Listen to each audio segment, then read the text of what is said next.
عشرہ ذی الحجہ کے ایام شروع ہو چکے ہیں، یعنی ماہ ذی الحجہ کے جو پہلے 10 دن ہوتے ہیں ان کو عشرہ ذی الحجہ کہا جاتا ہے، اور ان 10 دنوں کی بہت ہی زیادہ اہمیت ہے اور بڑے ہی فضیلت والے یہ دن ہیں۔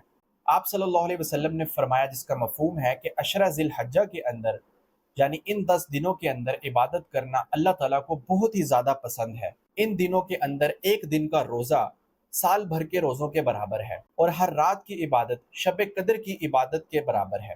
سنن ترمذی میں یہ حدیث پاک موجود ہے۔ اس حدیث پاک سے آپ اس بات کا اندازہ لگا سکتے ہیں کہ ان 10 دنوں کے اندر عبادت کرنا کتنا ہی زیادہ اجر و ثواب کا باعث ہے۔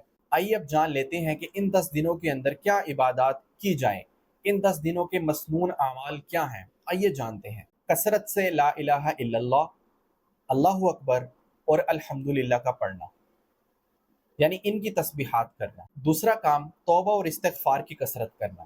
جو شخص قربانی کر رہا ہے تو ذی الحجہ کا چاند نظر آنے کے بعد وہ اپنے بال نہ کاٹے اور اپنے ناخن نہ کاٹے، اور یوم عرفہ کا روزہ رکھنا، یعنی 9 ذی الحجہ کا روزہ رکھنا بڑا ہی اجر و ثواب کا باعث ہے۔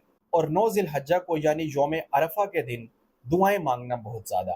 اور آخری کام عید الاضحیٰ کے دن یعنی 10 ذی الحجہ کو قربانی کرنا، اور تکبیرات تشریق کا پڑھتے رہنا۔ اور وہ تکبیرات تشریق کیا ہے؟ اللہ اکبر لا الہ الا اللہ واللہ اکبر وللہ الحمد۔ تو یہ وہ مسنون اعمال ہیں جو نماز اور دیگر عبادات کے ساتھ کیے جائیں ان 10 دنوں کے اندر۔